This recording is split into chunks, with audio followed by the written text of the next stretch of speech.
¿Usted está bien con con sus pacientes, usuarios, trabajando o se ha mermado también eso? No, yo creo que se nota en todas las áreas, ¿no, verdad? Lo que pasa es que la salud mental es algo de lo cual la gente también se tiene que cuidar porque empieza a haber un deterioro ya desde hace tiempo, trastornos de ansiedad, depresión, etcétera, angustia, incertidumbre, entonces, y la dificultad de manejarse en esta nueva realidad. Sí. Entonces, eso hace. También está la situación económica, que a veces se hace lo que se puede en cuanto a la asistencia de los pacientes también, porque tengo pacientes que están en seguro de paro, ¿no, verdad? Claro. Y necesitan ayuda. Entonces uno ahí trata está. también de amoldarse a esta realidad, ¿no, verdad? Porque la ayuda, ese soporte lo necesitamos. Y más en este momento. Se necesita mucha asistencia desde el punto de vista psicológico, eso es verdad. No es fácil y es desgastante por lo dilatado del tiempo, ¿no, verdad? Totalmente. Entonces, que es parte del tema, en definitiva, que vamos a tratar hoy, ¿no? Porque aceptar esos cambios... Claro, es todo un tema. Es todo. Claro, el tema sería un poco como los duelos en pandemia, ¿no? Sí. Por ponerle un título. Sí. Sabemos que los duelos, el duelo es un proceso doloroso en el cual ese proceso es de aceptación y adaptación a una nueva situación. Que puede ser tanto del duelo conocido, que hablamos siempre, del fallecimiento de un ser querido, ¿verdad? También puede ser la separación de una pareja, la pérdida de un trabajo. Y también hay duelos que, aunque sean transitorios, no dejan de ser dolorosos. Digo transitorios por algunas cosas, algunas medidas después con el tiempo se van rehabilitando, ¿no, verdad? Van volviendo a tener cierto curso normal, pero se ha perdido mucho la forma de vincularse entre las personas, entre los niños, se ha suspendido el proceso de socialización, al menos por unos cuantos meses. Se ha suspendido la comunicación entre las personas, o sea, producto del aislamiento. Un duelo son pérdidas de acontecimientos familiares, casamientos, cumpleaños de 15, la suspensión de las clases de los niños, que recién te decía, la falta de contacto entre abuelos con niños, ¿no, verdad? Entonces vos fíjate que todos somos diferentes y todos los transitamos de una manera diferente, pero son pérdidas. Algunas pérdidas totales, digamos, otras son pérdidas transitorias, ¿verdad? Pero son pérdidas al fin y se sufre ese cambio. Fíjate que el duelo, por ejemplo, un proceso de duelo tiene 5 etapas, por decirlo, ¿verdad? O sea, la primera etapa es una etapa de negación, donde vos negás y actuás como si no hubiera pasado, como si no hubiera pandemia, ¿no, verdad? Como que no existe, es un invento, lo veíamos lejano en China, y bueno, todas esas cosas. Entonces, esa etapa de negación en la cual te negás a aceptar esta nueva realidad. Después encontrás una etapa también de bronca, de ira, de enojo, de rebeldía, ¿no? Frente a lo que te quieren imponer o sugerir o a veces prohibir, como las prohibiciones de las reuniones de la fiesta y esas cosas. Después tenés como una etapa de negociación donde empezás a comprender un poco esta situación. Después también tenés una etapa de dolor, de aquello que ya fue y que te duele de que ya no es. Y después terminas el proceso de duelo con una etapa de esa aceptación y adaptación a esta realidad. Fíjate que en todas estas etapas es todo un conflicto interno, ¿no, verdad? Sobre todo en la etapa de negación, donde te negás a aceptar esta nueva realidad, porque duele, ¿no, verdad? Duele porque sos consciente de lo que perdiste. Entonces, hay una serie de duelos, algunos transitorios, en los cuales está transitando la gente. Vos ves una cantidad de gente que actúa como rebeldía, otros actúan con negación. Es como que están en distintas etapas de ese duelo, ¿no, verdad? Que uno piensa que a la final, ¿no? La sociedad entera empieza a aceptar esta nueva normalidad, ¿no? Que es como se le dice hoy en día. Por eso, en relación al programa anterior, que habíamos hablado de cómo tratar de mantener una vida saludable dentro de lo posible, estamos hablando, por ejemplo, habíamos mencionado la reducción de la información para no estar con esa atosigándote con una información masiva de las 24 horas del día, ¿no? ¿Verdad? Porque eso te hace cada vez más vulnerable. Los ejercicios físicos, que eso es un descanso mental, un descanso emocional. Después, el mantener los vínculos afectivos utilizando las tecnologías, eso sirve de mucho, es muy importante porque de alguna manera te hace sentir que no estás solo en este mundo, ¿no, verdad?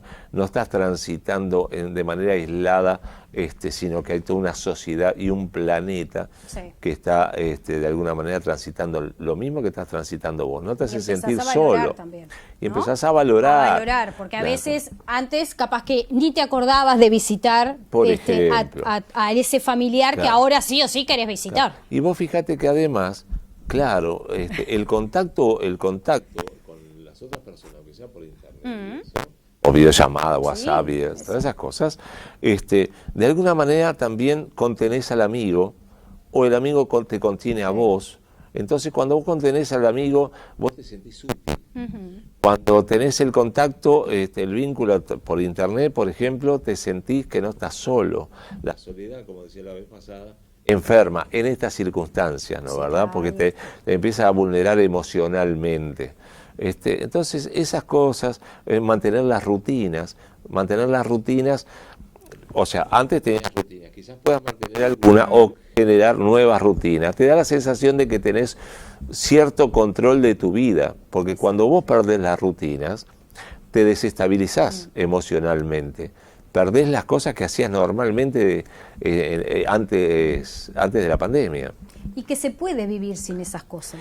Sí, claro. O sea, darse cuenta de eso también. Claro, vos te das cuenta que, por ejemplo, antes de la pandemia nosotros vivíamos, en general vivimos una ficción que nos venden. Sí. Exacto. ¿No, verdad? Vos sos feliz, lo que siempre decimos, te dicen que sos feliz si vos tenés un cambio de celular, si tenés una ropa de marca, si tenés cambiás el auto, ¿no? Y te venden la felicidad a través de un objeto. Claro. Y hoy te das cuenta o con un vaso en la mano, en una fiesta. Exactamente. Y no todo es eso. De la misma manera que las fiestas tienen que estar acompañadas de alcohol. No necesariamente, es algo cultural y que, ¿cómo no puede haber alcohol en la fiesta? Y hoy te das cuenta que las cosas esenciales del ser humano no pasan por los objetos, ni pasan por la felicidad. Lo que sentís realmente es la necesidad de comunicarte con el otro, porque somos seres sociales por naturaleza. Nosotros crecemos, avanzamos, ¿no, verdad?, a través de la comunicación con el otro, ¿no? El contacto humano. Eso es lo que estamos necesitando. Y cuando te aislás del resto de la gente, te vas enfermando. Primero que dejas de crecer porque creces en la comunicación con el otro. Y además te vas haciendo cada vez más vulnerable en el aislamiento. Entonces, ¿qué quiero decir? En muchos casos, porque no es lo mismo estar solo cuando vos querés estar solo. ¿No, verdad? Eso es otro tipo de soledad. Claro. La soledad, estoy hablando del sentimiento de soledad cuando te encontrás aislado del mundo, ¿no? Sentís la verdadera necesidad que es esencial en el ser humano, ¿no, verdad?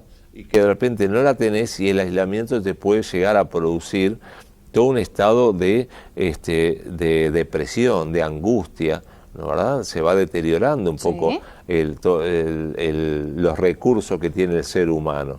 ¿Verdad? Entonces, la soledad en este sentido es de alto riesgo, porque puede llegar hasta el suicidio, ¿verdad? Hablemos del sentimiento de soledad de una persona, de un adulto mayor, que dejó de ver a sus nietos. Claro. En cambio, si tiene internet, puede mantener un video, puede mantener el contacto y sobrelleva de mejor manera, digamos, porque no digamos que es la solución, pero a veces te tenés que adaptar y utilizar los recursos que tenés. Y hoy en día, por suerte, hay una serie de recursos tecnológicos que sirven, que son tremendamente útiles para mantener la comunicación con los seres queridos, con compañeros de trabajo, incluso las conferencias que se mantienen por Zoom, o sea, se estimula un poco el crecimiento gracias a esa tecnología, que 40 años atrás o 30 años atrás todo eso no existía, era imposible. Y con respecto al duelo, lo decía, es un proceso doloroso, porque hay una pérdida, y tiene un propósito el dolor, porque vos en un duelo tenés que sentir el dolor para superar y transitar y elaborar ese dolor para llegar a adaptarte a una nueva realidad. ¿Qué quiero decir? Puede tu psiquismo no sentir dolor, que es cuando, por ejemplo, fallece un ser querido y vos haces una negación y actúas como que el ser querido sigue viviendo, está vivo, ¿no? ¿Verdad? Entonces, ¿qué pasa? Te estás negando a una realidad. Ese proceso de negación hace que el duelo quede interrumpido, suspendido, ¿no, verdad? Y no lo elaboras nunca. Pasan los años y de repente, que ha pasado, yo he tenido pacientes que han hecho una negación al principio del duelo, porque se sabe conscientemente, pero vos te negás emocionalmente a aceptar esa pérdida. Seguís la vida como que está todo igual. Claro, y hacer la vida como que no pasó nada, como que no falleció. Entonces, yo he tenido pacientes que de repente, 15 años después de una pérdida, en la primera consulta, cuando se empieza a mencionar, se vuelcan en llanto, en un estado de angustia, producto de que no habían hecho el duelo, y entonces una angustia que estaba en el interior, en el mundo interno de la persona, que estaba como suspendido, como, la verdad, como que, y actúa con una angustia como si fuera la pérdida el día anterior, de la misma manera, y ahí empieza a transitar el duelo y a superar, ¿no, verdad? Si no, es algo que te queda adentro, ¿no, verdad? Entonces, el duelo es necesario, lo mismo que las ceremonias, un velatorio y eso, porque de alguna manera, cuando fallece un ser querido, están todos los familiares, ¿no? Que hoy en día también están condicionados esa ceremonia, pero están todos los familiares y es compartir el dolor con los otros, ¿no? El mismo dolor. Es una sensación de que no estamos solos y nos une la angustia de la pérdida entre todos.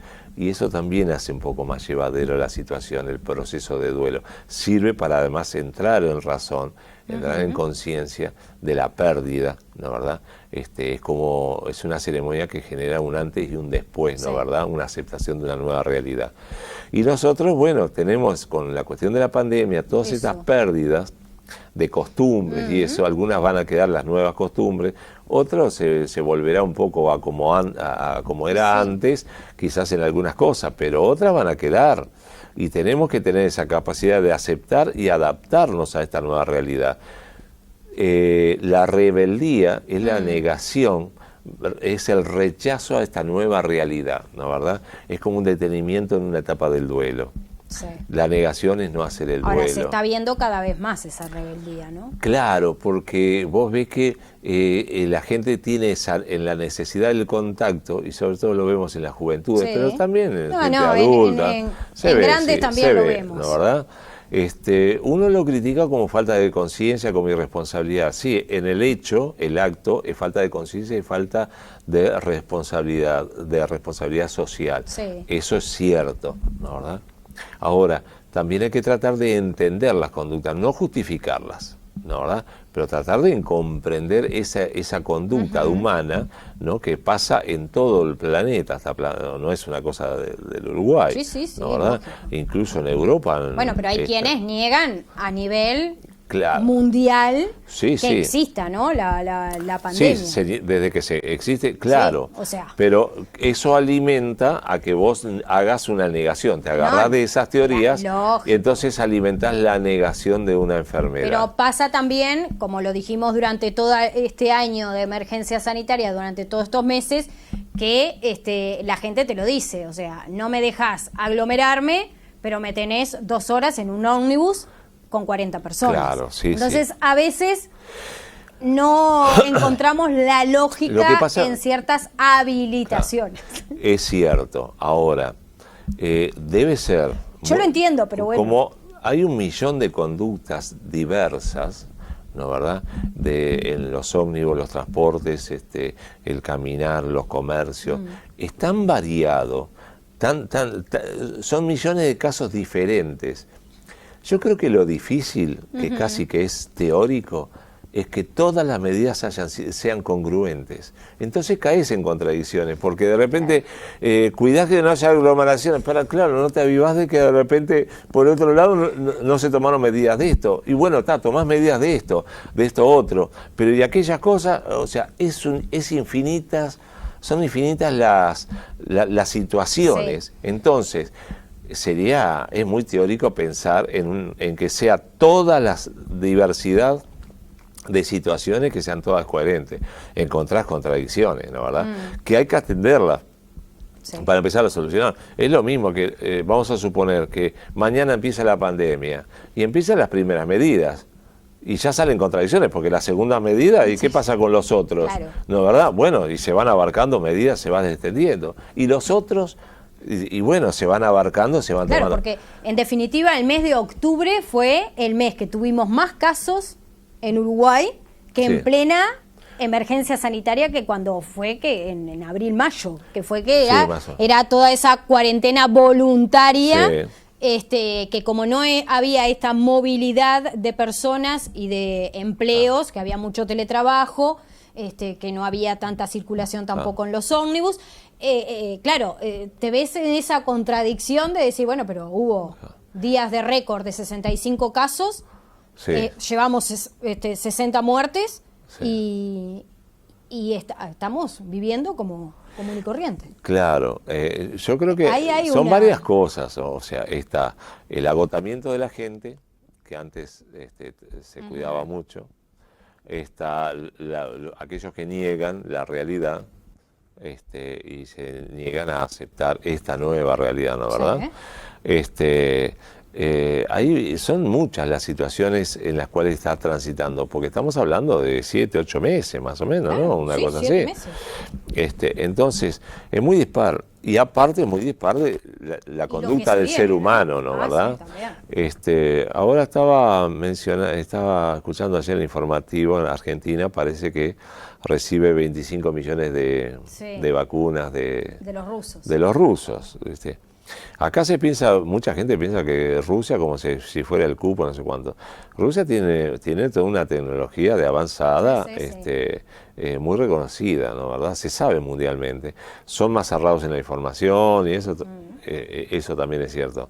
Pero tiene un prestigio que nosotros no recibimos la información de los rusos, porque de repente recibimos informaciones que vienen más como del mundo occidental, digamos, ¿no, verdad? Entonces, a veces vemos que los rusos, hay gente que es...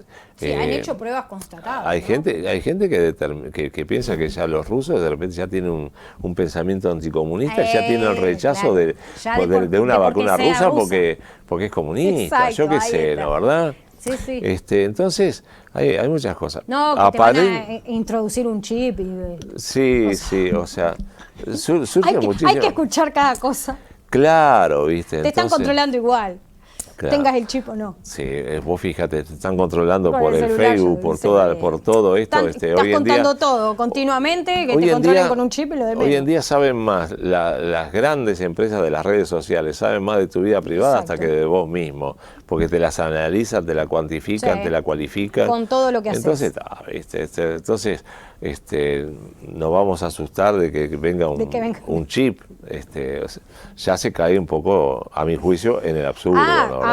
Para mí también. Por eso a veces cuesta y hay que tratar de mantener cierto juicio crítico, estar más o menos centrado, ¿no, verdad? Porque si no, se nos dispara la cabeza para cualquier lado. Y uno tiene que tener un juicio crítico y analizar un poco por dónde vienen las informaciones.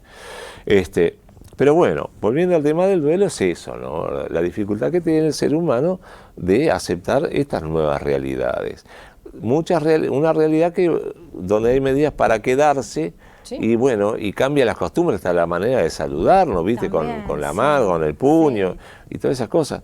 Y bueno, entonces, ese proceso de adaptación... Que algunos están chocho, porque no les gusta saludar. Hay mucha gente que no le gustaba saludar y saludaba... sí, también pasa. ¿No? Hay de todo. Entonces, uno que es muy saludador No le gustó para nada. Pero el que no le gusta saludar, de repente, si no es de saludar, de dar la mano, Sí. esas cosas, y de repente que lo exprese, que lo Pero diga. hay culturas que ya son así, de por sí, ¿no? Sí. Europeas que no saludan. Sí, hay otras que te dan 3 besos. Tac, Claro, y tac, otra tac, que tac, de en la más. mejilla. Y bueno, yo Bueno, qué sé. hay Yo nada con más. uno está bárbaro, ¿Eh? pero bueno. Nosotros usamos uno, en Brasil creo que son 2, en Francia son 3, creo, si no me equivoco. Ni idea. Sí, sí, Pero bueno. en Francia son 3, creo que si no Ya me equivoco son 3. nos iremos Pero acostumbrando. son una serie de y- costumbres que está, entonces nosotros sí perdemos esas cosas. Hay muchas costumbres que vamos a perderlas, ¿no, verdad? Y costumbres que se van a quedar, estas nuevas Sí. costumbres de hoy en día. Entonces, lo saludable es entrar en ese proceso de adaptación y de aceptación de esta nueva realidad, ¿no, verdad? No negarnos a ella, porque el conflicto interno pasa cuando nos negamos a esa situación, ¿no, verdad? Y la medida que mencionamos la vez pasada, en el programa anterior, es precisamente para facilitar el tránsito de la vieja realidad a la nueva realidad, para transitar el dolor de lo que ya no es, de lo que fue y que ya no es, y que ahora es algo diferente. Eso es lo que estamos transitando. Y en eso está involucrado en toda una cantidad de medidas, una serie de duelos, algunos permanentes y otros transitorios. Los considero los transitorios como, porque no son definitivos, transitorios porque el niño sufrió la interrupción abrupta del proceso de socialización natural con sus amiguitos en el preescolar, en primaria, ¿no, verdad? Que es Sí, de fundamental. estar todo el grupo armado, ahora va Claro. por subgrupos. Incluso ahora, ahora que, bueno, ya hace un tiempito que se están Sí. reiniciando las clases, también muy medido, va Sí, por contra eso. la naturaleza del niño, que se abraza, se juega, ¿no, verdad? Entonces, esta nueva realidad nos va a cambiar a todos de alguna manera, ¿no, verdad? Psicológicamente también. Sí. Y hay que tratar en lo posible que no queden. Sí, secuelas, Yo ¿no? creo que van a quedar secuelas, Van a quedar. pero y esas secuelas tienen que ser atendidas, pero que queden la menor cantidad e intensidad de Sí. secuelas posible, ¿no, verdad? Bueno, pero somos seres conscientes, responsables. Hoy, por ejemplo, estuvimos en la Asociación Down de Maldonado y la verdad que los chicos salieron de hacer muchas actividades porque la verdad hacían teatro, danza, trabajan, están con el lavadero y tuvieron de un día para el otro que dejar todo eso. Tienen síndrome de Down Sí. y lo entendieron. O sea, ellos, la música, el baile, estar todos juntos, cómo saludar, y lo entendieron. Sí, es A una- su manera fue toda esa rutina que tenés que dejar. Sí, sí. Entonces, no podemos nosotros, Me parece. Es como para reflexionar, ¿no, verdad? es como los chicos O con sea, porque autismo. en definitiva tenemos más dificultades nosotros que un chico con síndrome de Down, ¿no, verdad? Digo. Nosotros estamos más prisioneros a un consumismo, a los objetos, a un montón de cosas de la vida cotidiana, y un chico con síndrome de Down está alejado Sí. de toda una cantidad de cosas muchas veces perversas de esta sociedad, ¿no, verdad? Y eso le facilita tener quizás más sentido común que nosotros. Totalmente. Es un gran aprendizaje. Es así. Totalmente, totalmente. Número de teléfono de Rubén González.